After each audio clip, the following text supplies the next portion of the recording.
Alright, I'm currently getting caught up on personal readings, so I figured I would do it in all signs of reading so we can at least do a little energy check-in with everyone while I do the other ones. Tomorrow I'll get back to my zodiacs, and yeah. It's been kind of a weird time with the Mercury in retrograde, and then we have the Friday the 13th, and tonight's the full moon in Scorpio, and I don't feel like this has been a negative, like, Mercury retrograde. I feel like it's been a very, like, at least from my perspective, like, I feel like there's a lot of introspection, there's a lot of kind of, wanting to, like, be inside, I guess, but, I'm an introvert naturally, so that makes sense. I don't know, comment though, how's your experience been with this, this crazy weekend? I feel like there have been some crazy shifts, but they've been, like, really positive and optimistic, it hasn't felt like some crazy thing, But anyway, yeah, let me know what your experience has been. I want to know. The good, the bad, all that. What's going on? And, I mean, I'm going to read your cards and kind of find out, too. But I like getting your perspective and talking to you guys. So, Vishvamata. Although you may be in circumstances that you would prefer not to be in at this time, you are actually in a position of unrealized spiritual power. You will gain benefit from what is transpiring when the relevant learning and personal growth have been acknowledged and integrated. These circumstances will give way to a more favorable situation. Okay.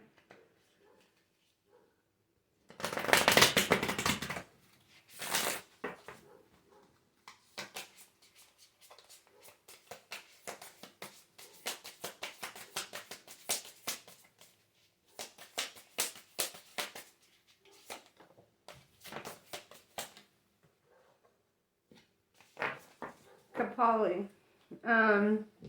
Tune in to the spiritual power within you. It is beyond what society understands and can offer you. It will nourish, protect, inspire, and guide you through any troubles. If your path is diverging from your original plans or is out of sync with those around you, trust in what's happening and know that you are within Kali's care. Vavatarini. When momentum is building and you don't know how to stop fueling the fire or reverse the damage, Kali brings grace and freedom from negative patterning and stubborn mindsets, resistant to change. Now is a powerful time for spiritual work and healing practices. She will support the work, and much growth can come from it. The storm shall be gentled, and you shall emerge unharmed. Alright, so you definitely, you're showing up with a lot of divine protection.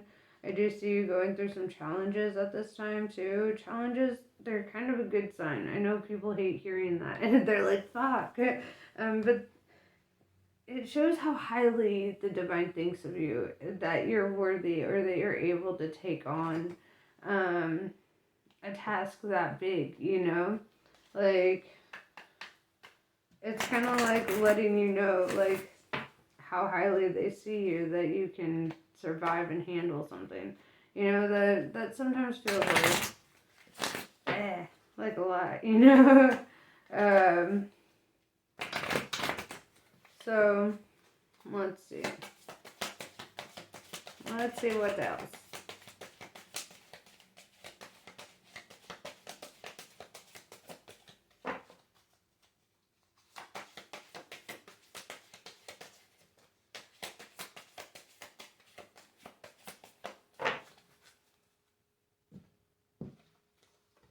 The Courageous Peony. Multifaceted, unique nature. Let yourself be seen. The seas of Mintaka, seeing potential and bringing unconsciousness to light. So I feel like you're manifesting at this time. Dude, oftentimes, okay, here's something that they don't tell you about manifesting. If you're going to manifest something fucking great, something awesome, something life-changing, there's going to be the equal opposite of that as well, because the balance is coming at you, right? So, like, so you get hit with the challenge before you get hit with the blessing, right? And how you respond and react during the challenge, it really determines what that blessing looks like, or if it's a blessing at all at that point, you know. So let's see, what else?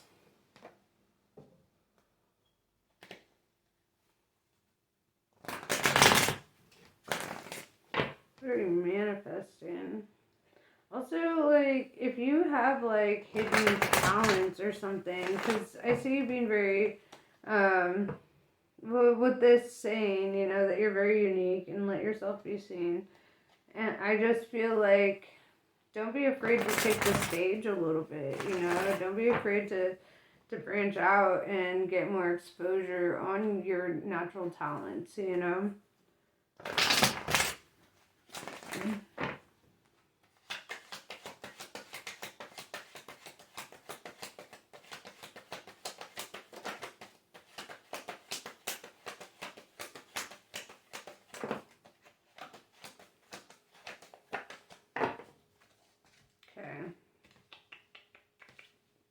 So in your recent past, I see the Five of Swords, the Lord of Defeat. Somebody who's, you know, the Five of Swords is very defensive energy. It's feeling attacked. It's feeling confrontational, irritable, like just conflicty in general, right? And that also comes with changes and transitions, you know? It's like a lobster, when he has to like molt out of his shell, like it's gonna get like really painful and uncomfortable, and they're gonna be stuck in there and like and they have to like wiggle their way out, and they're just like a ball of jelly, and then they have to like go hide under a rock until the next shell like grows in, you know. And they feel vulnerable, and they feel like defenseless, and they feel a little like, you know, like they don't feel protected, or they don't feel like, you know, great when they get out of their shells, you know. And they didn't feel great in their shells because they were just feeling confined and, you know, constricted, and they were outgrowing it, and, you know. So I feel this sense of expansion in you, kind of going through a similar transition. It's, you know, it's uncomfortable because it's change, but it's like so necessary because it is. You know, your adaptability is your level of being able to survive, right? If you can adapt to the changes, if you can just kind of go with the flow and allow things to just kind of ebb and flow in your life, then, you know, you're not going to get hung up in this Five of Swords energy anymore. You know, you'll be able to kind of like transcend that a bit. Nine of Wands in reverse. This is your present energy. This is the energy of letting your guard down and not being like so on edge, and not putting yourself in a like victim mentality, or, you know, this is kind of showing you like stepping up and, you know, taking accountability for your life, and not feeling like you need to put up a million walls around, you know. You're in your near future, blah blah blah. I know words. In the near future, I see the Lovers coming up. So you may be coming into union. Lovers. So let me break this one down for you. How I separate it from the Two of Cups. Two of Cups is minor arcana love. This is major arcana love. I feel like, from my own perspective as a reader, minor arcana is like the side quest, you know. Major arcana is the main quest line. And so the Lover shows up in the major arcana. It's also the Gemini card. Gemini are the twins of the zodiac. So when I say the Lovers card, I'm thinking twin flames, major arcana love. So I feel this energy that you could be like coming into union with your twin flame. But let's see. That's at least the path that it looks like you're taking. And it's kind of funny because it's kind of textbook, you know, with this like internal conflict, the five of swords, like having to overcome some shit, do the shadow work, letting your guard down, not being so defensive towards it, and like kind of surrendering to your outcomes a bit, and then bam, twin flames, you know. So you've probably been in this like battle challenge for a while. I know like the twin flame journey can last years.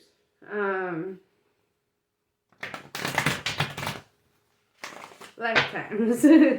It could be, I mean, it's, you know, how your twin flame journey goes is really based on your own personal energy too. Because you gotta be like, you gotta take your own energy and multiply that. And if you're fucking stubborn, oh my god, dude, I'm sorry. Like, you're stuck with somebody who's just as fucking stubborn as you, dude. Like, oh man. And it's, yeah. It's a blast.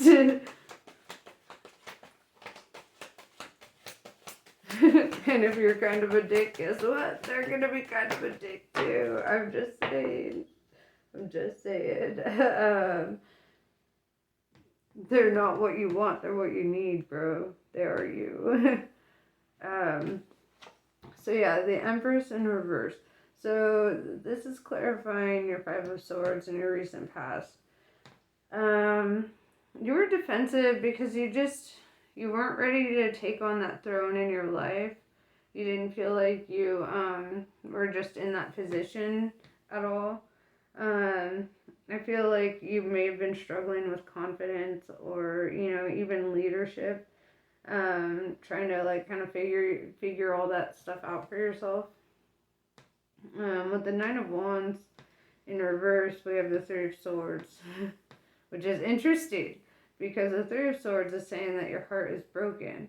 But the Nine of Wands in reverse is saying, but you're like surrendering to it, and you're like laying down the wands. You're like you're bringing down your guard. You know, all the walls. You're just kind of allowing yourself to be vulnerable in this, which is very unusual.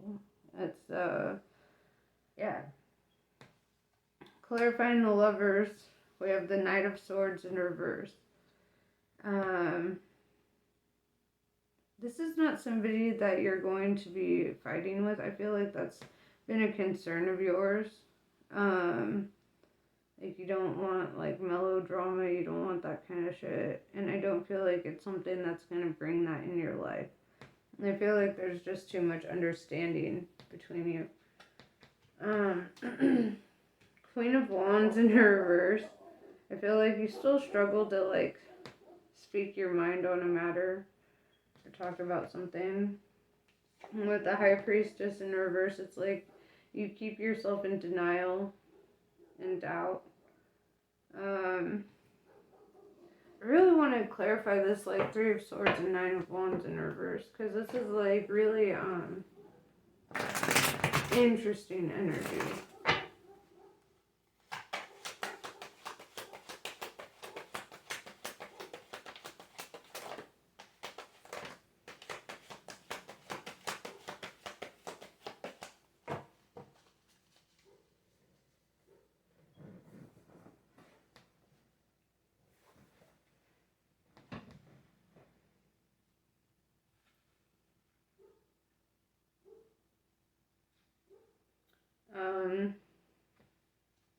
King of Cups tells me that you're in love.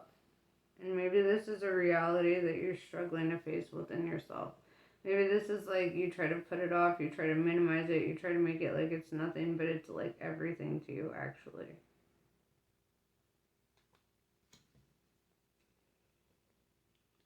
Lord of Earned Success. Six of Swords. I see you kind of taking off the blindfold and really looking at your situation wholly. Like, And kind of looking for a window of opportunity here. Ace of Pentacles. Yeah, this is you,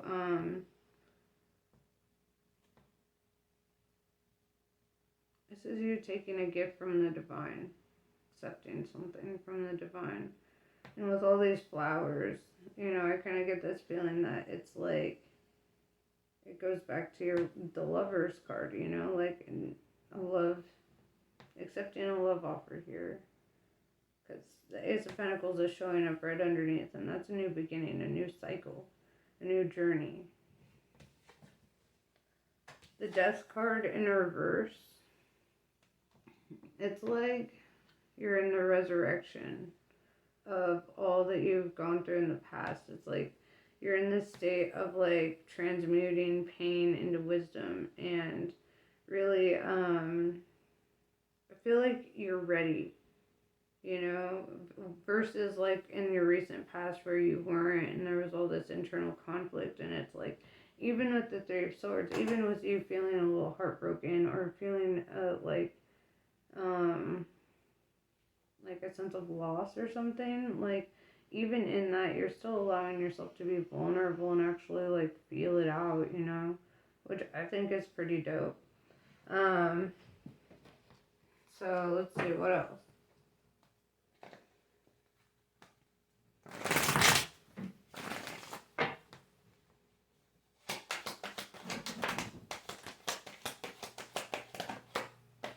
Well, that's interesting.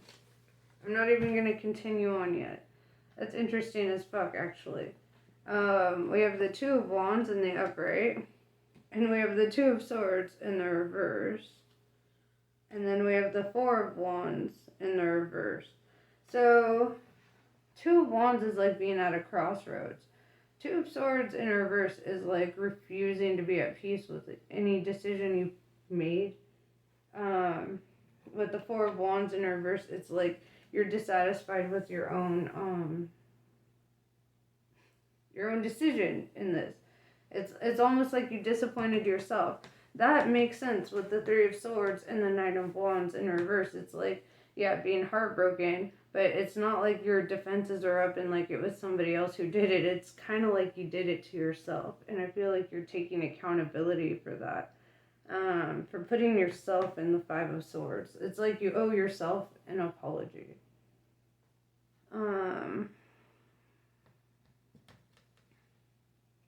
That's interesting.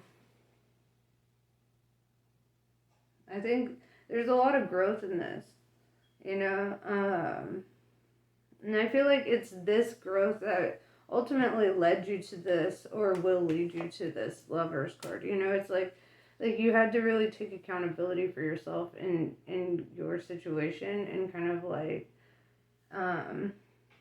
look at things realistically.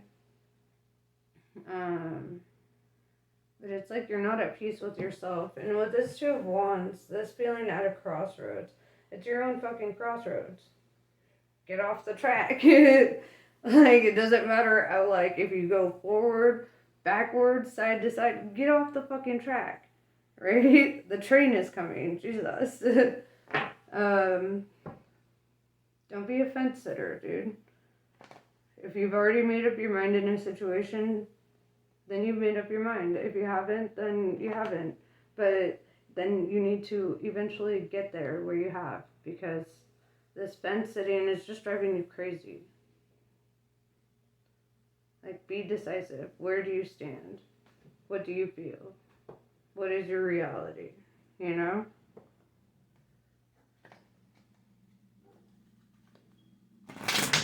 There's no fucking half in and half out of your fucking divine purpose. It's like, what are you doing?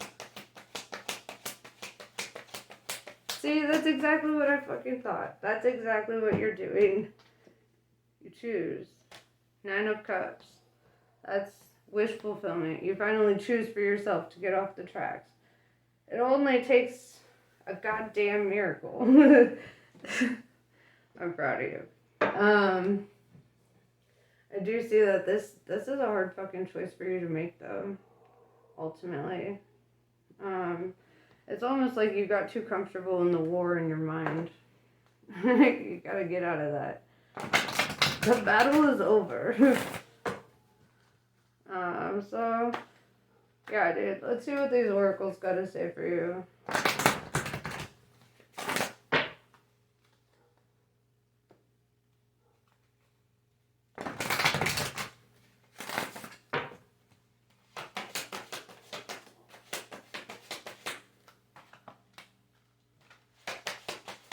Dreaming days, you're a daydreamer. Well, daydream then. Allow yourself that imagination, or allow yourself to fantasize, what you want in life, because then you could at least draw up an idea of what direction to take it. What is your wish fulfillment in the first place? You have to decide that for yourself, right? You need to step in that King of Cups energy and just really assess what is your wish fulfillment. What is what makes you tick in life? What's your natural talents? What doesn't feel like work to you?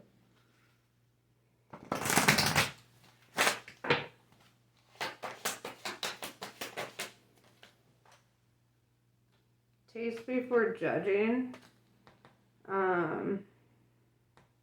I know that shit's hard.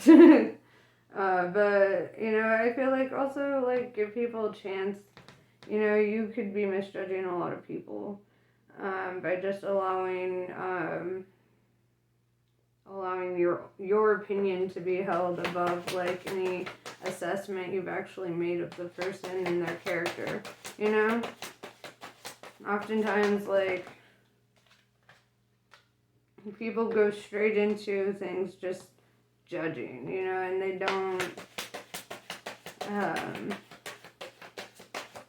don't take into consideration that they're only one decision away from whatever, or if they're even fully informed about the situation, whatever the case is, it's none of your business. Song of the Sea. I feel like this is saying if you're a musician or a writer or an artist of some sort, you need to follow that calling, allow your inspiration to kind of take over a little bit. And then needs before wants. Put your needs before your wants, obviously. But part of self-actualization is being able to figure out what exactly that means. What exactly are your needs versus your wants, right? Sometimes we don't even need food. Sometimes we don't even need water. So what is it? But that's pretty much what I got for you. I hope this was helpful. Namaste. I love you guys. Bye.